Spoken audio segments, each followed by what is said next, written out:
ജോണെ നമ്മളൊക്കെ മാധ്യമ പ്രവർത്തകരാണ്. ഇപ്പം ഞാൻ ഒരു 3 പതിറ്റാണ്ടിലധികമായിട്ട് ഞാൻ മാധ്യമ പ്രവർത്തകനാണ്. ജോണും അതുപോലെ തന്നെയായിരിക്കും. പക്ഷേ നമ്മൾ മാധ്യമ പ്രവർത്തകർ എന്ന് പറയുമ്പോൾ നമുക്കൊരു മര്യാദയുണ്ട്, മാന്യതയുണ്ട്, സമൂഹത്തോടൊരു ബാധ്യതയുണ്ട്.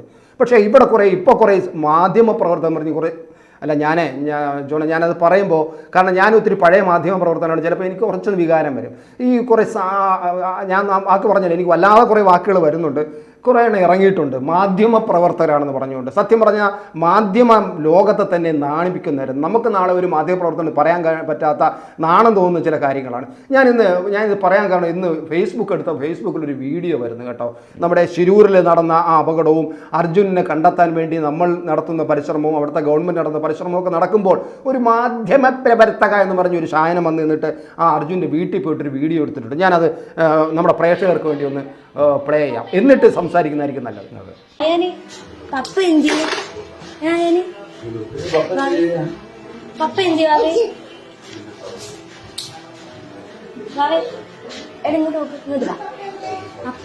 എവിടെ പോയി?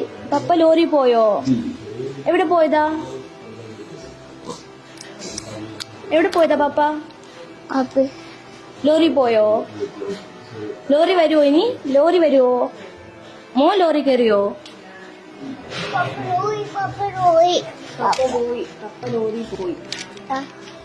ഇതാണോ ലോറി? ഇതാണോ പപ്പന്റെ ലോറി? അയാളിതിൽ കയറുവോ?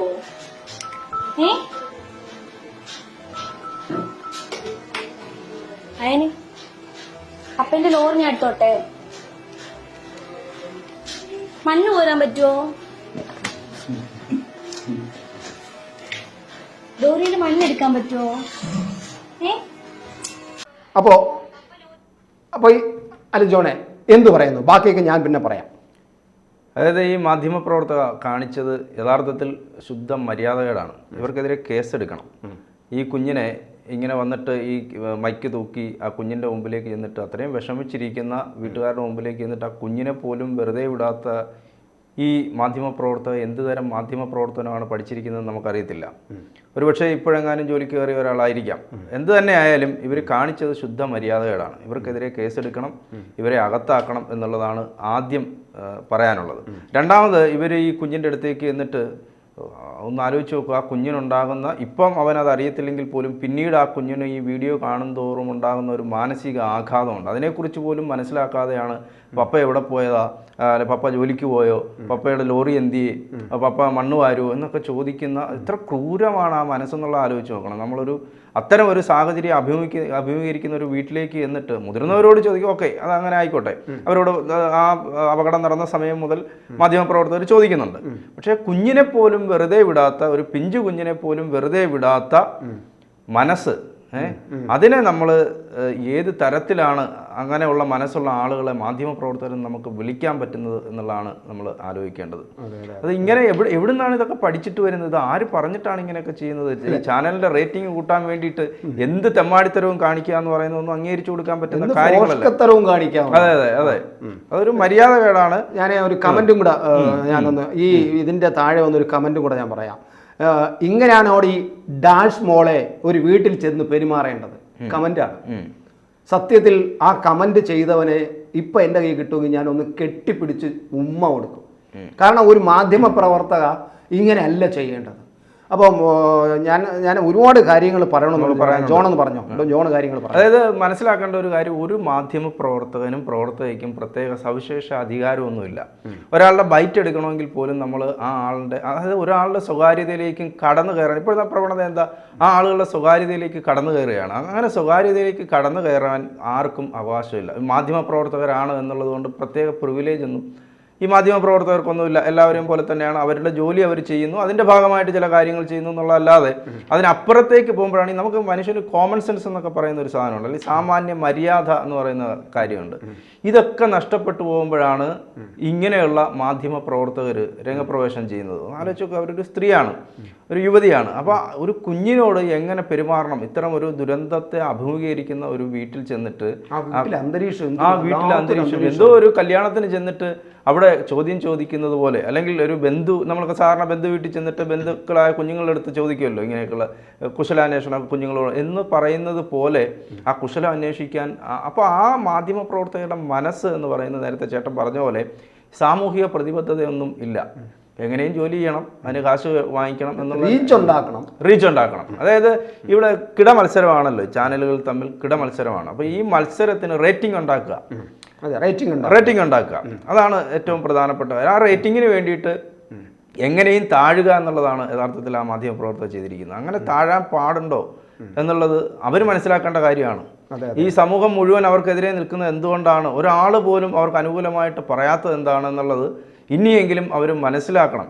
ഇതല്ല മാധ്യമപ്രവർത്തനം, സമൂഹം ഇങ്ങനെയല്ല പ്രതീക്ഷിക്കുന്നതെന്നുള്ളത് അവർ മനസ്സിലാക്കണം. രണ്ടാമത്തെ കാര്യം, ഞാൻ നേരത്തെ പറഞ്ഞ പോലെ ഈ കുട്ടി ഈ വീഡിയോ ഇതൊന്നും പോകുന്നില്ലല്ലോ, ഇത് അവിടെ തന്നെ കിടക്കുന്ന സാധനമാണ്. അപ്പോൾ ഈ കുഞ്ഞിനുണ്ടാക്കുന്ന മാനസിക ആഘാതം അവൻ്റെ അച്ഛനെ ഇതുവരെ കണ്ടെത്താൻ കഴിഞ്ഞിട്ടില്ല. അപ്പോൾ അതിന്റെ അവനൊന്നും അറിയുന്നില്ല.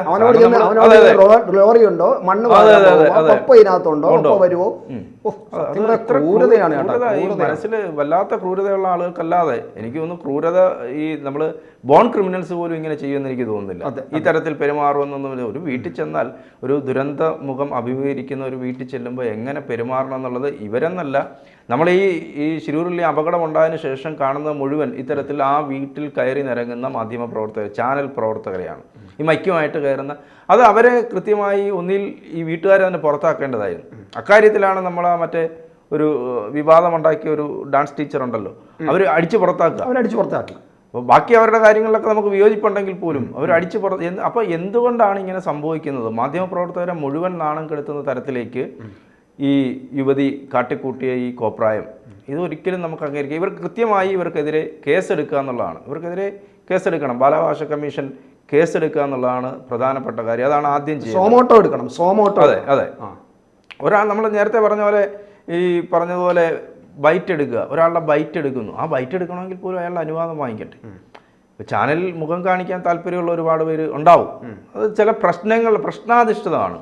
ഇപ്പോൾ ഒരു റോഡ് ഇവിടെ ഇല്ല, അല്ലെങ്കിൽ മഴ വെള്ളത്തിൽ കുത്തിയൊലിച്ചു പോയി, അപ്പോൾ അതൊക്കെ വന്ന് നമുക്കത് നാട്ടുകാർ സ്വമേധയാവെന്ന് പറയും. അങ്ങനെയല്ല, ഇങ്ങനെയുള്ള ചില കാര്യങ്ങളിൽ അഭിമുഖീകരിക്കുമ്പോൾ ആ ആളുകൾ സ്വമേധയാ വന്നിട്ട് ഇങ്ങനെയൊന്നും പറയാൻ നിൽക്കത്തില്ല.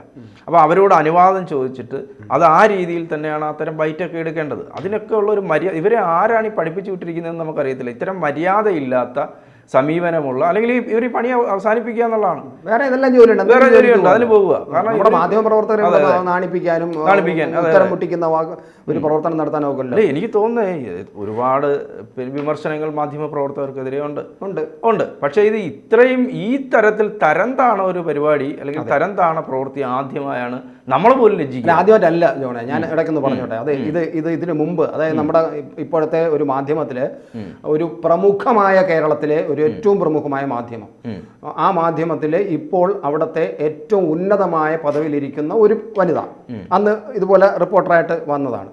ഈ പണ്ട് ശബരിമല കണ്ഠരര് മോഹനരുടെ വിഷയം ഉണ്ടായിട്ടുണ്ട്. ഒരു ശോഭ ജോൺ എന്ന് പറയുന്ന ഒരു സ്ത്രീ, അവളുമായിട്ടുള്ള ചില ബന്ധപ്പെട്ട നമുക്കെല്ലാം ഓർമ്മ, വനിതാ ഗുണ്ടയാണ്. അവര് ഈ പെൺമാണിഫവുമായിട്ട് ബന്ധപ്പെട്ടവരിലൊക്കെയാണ് ഇയാളെ അതിനകത്ത് പെട്ടതും ഇയാളെ നിന്ന് 30 ലക്ഷം രൂപ തട്ടിയെടുത്തതും ഇങ്ങനെ ഒരുപാട് വലിയ വാർത്ത, അന്ന് വലിയ വിവാദമായ വാർത്തയാണ്.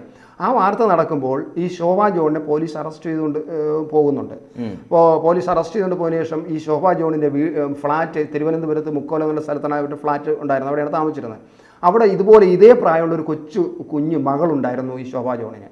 നമ്മുടെ ഇന്ന് ഞാൻ ഈ പറയുന്ന വലിയ ആഴ്ചയിലൊരു വലിയ സാമൂഹ്യ വിമർശനവും രാഷ്ട്രീയ വിമർശനവും ഒക്കെ പിന്നെ എല്ലാ ആഴ്ചയിലും പറഞ്ഞുകൊണ്ടിരിക്കുന്ന ആ ചാനലിൻ്റെ ഏറ്റവും ഉന്നത പദവിയിലിരിക്കുന്ന പ്രധാനമന്ത്രിയെ പോലും ഇപ്പോൾ പോയി ചെന്ന് ഇൻ്റർവ്യൂ ചെയ്യാൻ പറ്റുന്ന ഒരു ഉന്നത പദവിയിൽ ഇപ്പോൾ ആയി നിൽക്കുന്ന ആ ഒരു സ്ത്രീ, ഒരു പെൺകുട്ടി, എൻ്റെ വേണ്ടപ്പെട്ട ഒരു സുഹൃത്തിൻ്റെ വൈഫും കൂടെയാണ്. അതുകൊണ്ട് എനിക്ക് പറയാതിരിക്കാൻ പറ്റില്ലല്ലോ, അതുകൊണ്ട് പറയുകയാണ്.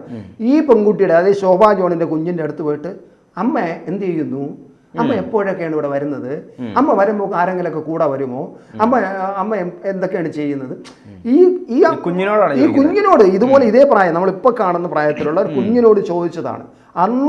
അന്നും ഞാൻ മാധ്യമ പ്രവർത്തനം നിൽക്കുമ്പോൾ അന്ന് ഞാൻ എൻ്റെ സുഹൃത്തുക്കളോടും എൻ്റെ മറ്റു പലരോടും പറഞ്ഞ് ഇത് വൃത്തികേടാണ്, ഞാൻ വാക്ക് ഉപയോഗിച്ച് വേറൊരു വാക്കാണ് ഈ കാണിക്കുന്ന ചെറ്റത്തരം പിടിച്ചതിനേക്കാൾ മോശമാണെന്ന് അന്ന് ഞാൻ പറഞ്ഞിട്ടുണ്ട്. നമ്മൾ മാധ്യമപ്രവർത്തനം, നമ്മൾ ഒരു മാധ്യമപ്രവർത്തനമായിരിക്കുമ്പോൾ നമ്മൾ ആക്സിഡൻ്റ് ഒക്കെ നടക്കുമ്പോഴേ ചില വീട്ടിൽ നമ്മൾ പോകാറുണ്ട്. ആക്സിഡൻ്റ് ഒക്കെ നടന്ന് ആ വീട്ടിൽ പോയിട്ട് നമുക്ക് ഫോട്ടോ എടുക്കാൻ, ആ വീട്ടിലൊരു ഫോട്ടോ എടുക്കാൻ ആ വീട്ടുകാരെ വേദനിപ്പിക്കാതെ എന്ത് കഷ്ടപ്പെട്ടിട്ടാണ് വേറെ ഏതെങ്കിലും വീട്ടിൽ ഇയാൾ ഏതെങ്കിലും കല്യാണ ചടങ്ങിൽ പങ്കെടുത്തിട്ടുണ്ടോ എന്ന് നോക്കിയിട്ട് അവരുടെ കല്യാണത്തിൻ്റെ ആൽബം വാങ്ങിച്ച് അതിൽ നിന്ന് നമ്മൾ കോപ്പി ചെയ്ത് ഈ വീട്ടുകാരെ ഒന്നും ശല്യം ചെയ്യാതെയാണ് നമ്മൾ. ചിലപ്പോൾ ആ വീട്ടുകാർ മരണം പോലും അറിഞ്ഞിട്ടുണ്ടാവില്ല. അറിഞ്ഞാൽ പോലും, അറിഞ്ഞ് കഴിഞ്ഞാൽ പോലും നമുക്ക് ആ വീട്ടിൽ കയറി ഒരു പണം എടുക്കാൻ നമുക്കൊരു ഒരു വല്ലാത്ത വൈമനസ്യമാണ്. സത്യം, ഞാൻ എത്രയോ സ്ഥലത്ത് പോയിട്ട് അടുത്ത വീട്ടിൽ പോയിട്ട് അവിടെ ഇദ്ദേഹം പങ്കെടുത്തിട്ടുണ്ടോ കല്യാണത്തിനോ മറ്റോ വല്ല ചടങ്ങിനോ പങ്കെടുത്തിട്ടുണ്ടോ എന്ന് ചോദിച്ചിട്ട് അപ്പോൾ അവർ പറയും ഉണ്ടെന്ന് പറയും. എന്നാൽ ആൽബം കിട്ടുമെന്ന് ചോദിക്കും. അവിടെ നിന്ന് പണം എടുത്തുകൊണ്ട് പോയിട്ടുണ്ട്. അതാണ് നമ്മുടെ മാധ്യമം വരിക. നമ്മൾ മാധ്യമം പഠിച്ചത് ആ സ്കൂളിൽ നിന്നാണ്. ഇപ്പോഴത്തെ മാധ്യമപ്രവർത്തകർ പഠിക്കുന്ന സ്കൂള് വേറെയാണ്. ഇപ്പോൾ കുറേ ഈ സോഷ്യൽ മീഡിയകളും ഒക്കെ വന്നിട്ട്, അല്ലെങ്കിൽ നമ്മുടെ ഈ മത്സരാധിഷ്ഠിതമായ നമ്മുടെ ചാനലുകളുണ്ടല്ലോ, നമ്മുടെ ഈ സാറ്റലൈറ്റ് ചാനൽ എല്ലാം പറയുന്നത്, ആ ചാനലും എല്ലാം കൂടെ ഉണ്ടാക്കി വെച്ചിരിക്കുന്ന ഒരു വിഷയമുണ്ട്. റേറ്റിങ്ങിന് വേണ്ടിയിട്ട് ചെയ്തു വെച്ചിട്ട് ഇതാണ് ഈ സ്കൂളാണ് ഇപ്പോഴത്തെ ഈ സ്കൂള് മാധ്യമം പഠിപ്പിക്കുന്ന ഏതെങ്കിലും പിന്നെ ലൈസൻസ് ഉള്ളതും ലൈസൻസ് ഇല്ലാത്തതും ഒക്കെ ചില സ്ഥാപനങ്ങൾ മാധ്യമ പ്രവർത്തകർ പഠിപ്പിക്കുന്നുണ്ട്. അതൊക്കെ ഇനി പരിശോധിക്കേണ്ടതാണ്, അതൊക്കെ നിയന്ത്രിക്കേണ്ടത് തന്നെയാണ്. തീർച്ചയായിട്ടും ഇത് ഇങ്ങനെ ഒരു രീതിയിലോട്ട് പോകുന്നത് ശരിയല്ല എന്ന് തന്നെയാണ് എനിക്ക് നമുക്ക് ഒക്കെ പറയാനുള്ളത്. ഈ പെൺകുട്ടിയെ ജോൺ പറയുന്നത് പോലെ ബാലാവകാശ കമ്മീഷൻ സൊമോട്ടോ കേസെടുത്ത് ആ ചാനലിലെ പ്രവർത്തകരെയും കേസിൽ ഉൾപ്പെടുത്തി കാര്യങ്ങൾ കൃത്യമായ നടപടിയിലേക്ക് പോകേണ്ടത് തന്നെയാണെന്ന് തന്നെയാണ് നമുക്ക് പറയാം. ജോണും കൂടെ അത് പറഞ്ഞിട്ട്, അതായത് അർജുനോട് കാണിക്കുന്ന ആ കുടുംബത്തോട് കാണിക്കുന്ന നീതികേടാണ് യഥാർത്ഥത്തിൽ ഈ മാധ്യമപ്രവർത്തകർ, ഒരു വിഭാഗം മാധ്യമപ്രവർത്തകർ ഈ കാണിക്കുന്നത്. ഒരാളൊരു ദുരന്തത്തിൽ അകപ്പെടുമ്പോൾ അതിനെ ആഘോഷമാക്കുക എന്നുള്ളതാണ് ഇപ്പം നമ്മൾ കാണുന്നത്. അല്ല, അത് ഞാൻ ഒന്ന് പറഞ്ഞോട്ടെ. ഇപ്പോൾ അവിടെ നടക്കുന്ന കർണാടക ഗവൺമെൻറ്റിനെ സത്യത്തിൽ ഒരു തരത്തിൽ പറഞ്ഞാൽ കർണാടക ഗവൺമെൻറ്റിനെ വഴിതെറ്റിച്ചത് നമ്മുടെ മാധ്യമപ്രവർത്തനം. നമ്മളത് നമ്മൾ സ്വയം കാണേണ്ടതാണ്. കാരണം അന്ന് അവർ പറഞ്ഞു മണ്ണ് ഒലിച്ച് നേരെ താഴെ പോയിട്ടുണ്ട്, അത് എല്ലാം കൂടി അങ്ങ് പിന്നെ പുഴയിൽ പോയി കാണും എന്ന് ഗവൺമെൻറ് അന്ന് പറഞ്ഞു.